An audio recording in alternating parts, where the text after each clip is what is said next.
joignons aujourd'hui un intersyndical qui regroupe les 4 syndicats du collège secondaire privé, l'État, et confessionnel, non confessionnel, et MDI. Bon, après plusieurs sessions de travail, nous tenions un point de presse. À côté de nous, nous dénonçons un petit peu, ça flou autour de l'implémentation du Nanyes Schooling.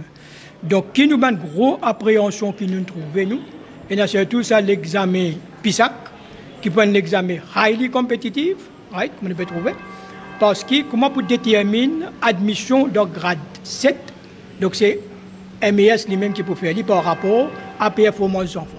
Ce qui veut dire élément compétition est toujours présent et élément bonnes enfants peut continuer prendre leçon est toujours là, contrairement à ce que la ministre de l'Éducation dit lui-même, qui est pour diminuer stress, pour diminuer compétition. Donc ça c'est un faille qui nous peut trouver. Deuxième point important que nous trouvons, l'examen national Forme 3 lui-même, le combien de matières pour faire, académise, comment pour admettre, parce qu'il y a académise pour mix, ratio étudiants, combien de garçons, combien de filles pour ENA. Donc, après retourner une situation quand on a plus beaucoup de filles, plus moins de garçons.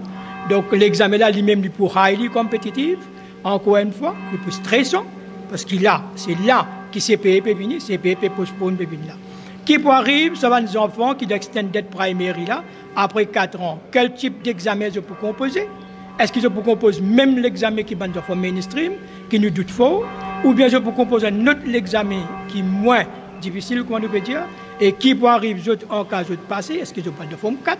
Est-ce que je peux faire forme 5? Je peux composer Cambridge? Donc, autant de questions qui nous trouvent les flous. Alors, pour nous, les clairs. Les clairs que le gouvernement peut jouer avec l'avenir de nos enfants. Et nous, en tant que syndicat progressiste de l'éducation, nous ne pouvons pas rester les bras croisés.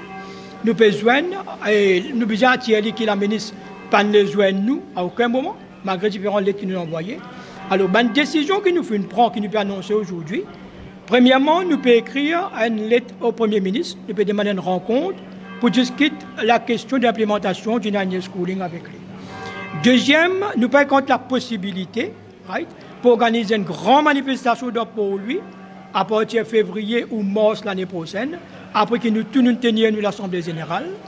Et à partir, nous sommes capables de dire ça l'année même et début janvier, nous pouvons dire ça à travers l'île, nous pouvons organiser une campagne d'explication à la population. Beaucoup de population, beaucoup de monde, beaucoup de parents, pas au courant les vraies menaces, les vrais dangers du Nanyes Schooling.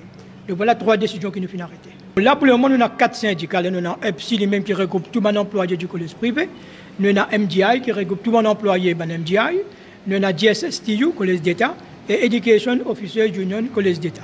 Donc nous pouvons attendre nos camarades les Iribo, nous pensons qu'ils ne sont pas dans le pays, comment les venir, nous pouvons prendre contact avec lui pour nous capables d'intégrer une confessionnelle là-dedans. Donc les bins complets là.